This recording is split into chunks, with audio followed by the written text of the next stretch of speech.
بیٹی تھی اور ایک بیٹی پیدا ہوئی. 3 بیٹی پہلے سے، پھر ایک بیٹی اور پیدا ہو گئی. اس کا نام کیا رکھا معلوم ہے؟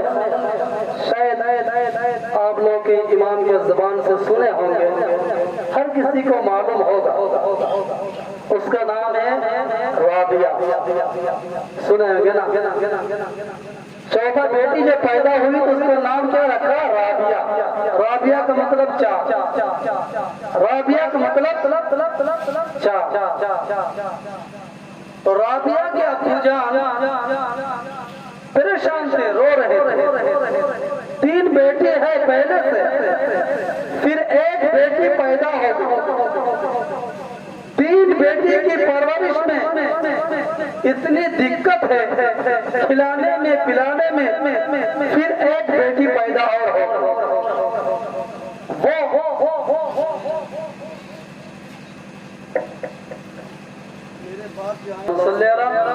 سیدنا مولانا محمد طب القلوب ودوائها وعافية الأبدان وشفائها ونور الأبصار وضيائها وعلى آله وصحابه دائما أبدا. ٹھیک ہے، اس کو باندھ دیا رہے گا، وہ گرے گا. 4 بیٹی.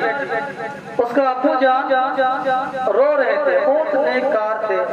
رابعہ بصری کے ابو جان بہت نیکار تھے. وہ کسی کا چوری نہیں کرتے تھے، ڈکاتی نہیں کرتے تھے. رو رہے تھے، روتے روتے سو گئے. اچھا بولیے، آپ لوگ کو معلوم ہے کہ نہیں خواب میں رسول پاک کی زیارت ہوتی ہے کہ نہیں؟ ہوتی ہے. سنے ہوں گے کہ نہیں؟ روتے روتے وہ سو چکے تھے. جب سو گئے تو میرے سرکار خواب میں تشریف لے آتے.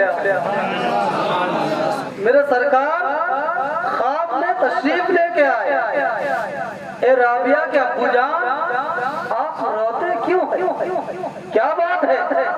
کیا ماجرا ہے؟ روتے کیوں ہیں؟ تو کہا 3 بیٹی ہے، پھر سے میری ایک بیٹی اور پیدا ہو گئی. 3 بیٹی کی پرورش، کھانا کھلانا، کپڑا دلانا مجھے بہت دقت ہو رہی تھی. پھر سے ایک بیٹی پیدا ہو گئی.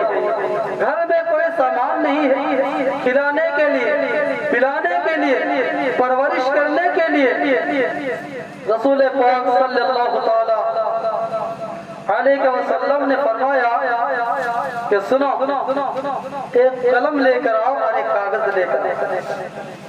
ایک قلم لایا اور کاغذ بھی لایا اور لکھو. باصرہ کے بادشاہ، مدینہ شریف سے 1000 کلومیٹر دور پر ہے باصرہ. بادشاہ کے جو حکیم تھے، جو حکم چلانے والے بادشاہ تھے، اس کے پاس خط لکھا کہ باصرہ کے حکیم، تو نے آج رات کو درود پاک نہیں پڑھا ہے. آج رات کو تو نے درود پاک نہیں پڑھا ہے، تمہیں جرمانہ ادا کرنا ہوگا. یہ خط لکھ دیا. لکھنے کے بعد سویرے ہوئے، جب خواب سے بیدار ہوئے، کون؟ حضرت رابعہ بصری کے ابو جان خواب سے جب بیدار ہوئے تو خط لے کر وہ بصرہ پہنچے. بادشاہ کے گھر میں کتنا بڑا دروازہ ہوتا ہے، کتنا غلام ہوتا ہے، کتنا اس کے سامنے دروازے، پتہ نہیں کیا کیا کون آدمی کو رکھتے ہیں وہ لوگ. بڑا بڑا دروازہ ہوتا ہے. دروازے جب سامنے جب قریب گیا تو دستک دیتے ہیں. دروازے پر دستک دیا، دروان نے دروازہ کو کھولا. کھولنے کے بعد وہ خط دے دیا، جاؤ بادشاہ کو دے دو. باصرہ کے جو بادشاہ ہے وہ خط اسے دے دو. وہ دربان کو خط لے کر وہاں پہنچے بادشاہ کے پاس. جیسے ہی بادشاہ نے خط کو دیکھا کانپنے لگے اور دربان سے کہا کہ دربان سنو، تمہیں اس کو بلانے کی ضرورت نہیں ہے، میں اس کرسی کو چھوڑ کر خود جاؤں گا اور اس کو بلا کر لے آؤں گا۔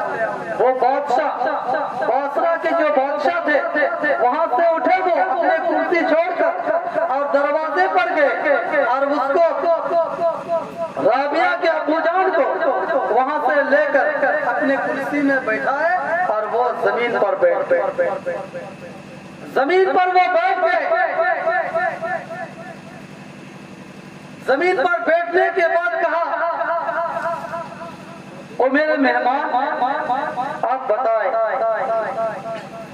آپ کو کیسے معلوم، آپ کو کیسے پتا، آپ کو کیسے معلوم ہو گیا کہ کل رات ہم نے درود پاک نہیں پڑھا ہے؟ کل رات ہم نے درود پاک نہیں پڑھا ہے۔ جب میری بیوی سو جاتی تھی اس وقت میں درود پڑھتا تھا رسول پاک پر، جب میری بیٹی سو جاتی تھی اس وقت میں رسول پاک پر درود پڑھتے تھے، جب میرا غلام سو جاتے تھے اس وقت میں درود پڑھتا تھا، یہاں تک کہ کسی کو معلوم نہیں تھا کہ میں رسول پاک پر درود پڑھتا ہوں، مگر کل رات کو نہیں پڑھا ہے تو یہ آپ کو کیسے معلوم ہو گیا؟ اس نے کہا سنو، مجھے بھی معلوم نہیں تھا، بولو سبحان اللہ، بولو، مجھے بھی معلوم نہیں تھا کہ رات کو درود پاک نہیں پڑھا، بلکہ جب روتے روتے میں سو گیا تھا تو خواب میں رسول پاک آیا، رسول پاک نے کہا کہ جاؤ، باسرا کے بادشاہ نے درود پاک نہیں پڑھا ہے، وہ جرمانہ ادا کرے گا، اور یہ خط میں نے نہیں لکھا ہوں بلکہ رسول پاک نے لکھا ہے، یہ خط رسول پاک نے لکھا ہے۔ وہ بادشاہ وہاں سے 400 چاندی کے سکے اس رابعہ کے ابو جان کے جھولی میں ڈالتے ہیں اور 1200 سکے چاندی کے وہ غریبوں میں، مسکینوں میں، یتیموں میں تقسیم کر دیے۔ جب 1000 دوری پر رسول پاک پر وہ درود پڑھتے تھے، ایک دن نہیں پڑا، اس کو جرمانہ ادا کرنا پڑا۔ رسول پاک پر جو درود پڑھتا ہے تو رسول پاک اس درود کو مسکرا کر سنا فرماتے ہیں۔ حاضری کے فرشتوں کی حاضری ہوتی ہے، وہ ایک دن کا موقع ملتا ہے، درود پاک جو پڑھ لیتے ہیں، دوبارہ اسے موقع نہیں دیا جاتا ہے، مگر ہم لوگ اس رسول کی امتی ہے، اس رسول پاک کی امتی ہے۔ درود پڑھنے کے لیے کوئی وقت نہیں ہے، درود پڑھنے کے لیے کوئی ٹائم نہیں ہے، درود پڑھنے کے لیے کوئی وقت نہیں ہے، مگر ہم لوگ اس رسول پاک کا امتی ہے۔ جمعے کو اگر وقت ملتا ہے تو نہ جانے ہم لوگ جمعے کی نماز ادا کرتے، 2 رکعت نماز پڑھ کے اتنا جلدی وہاں سے نکلتے ہیں جیسے ہم لوگوں کو پولیس یا کسی نے مارنے کے لیے دروازے پر تیار ہے، رسول پاک پر درود بھی نہیں پڑھتے، درود پاک بھی ہم لوگ نہیں پڑھتے ہیں۔ میرے بزرگوں اور دوستوں، درود پاک ایک ایسی ثواب کا چیز ہے کہ درود پاک پڑھیں گے، درود پاک میں ہر چیز ہے۔ درود پاک اگر نہیں پڑھیں گے نہ آپ کی عبادت قبول ہوگی، عبادت بھی آپ کی قبول نہیں ہوگی۔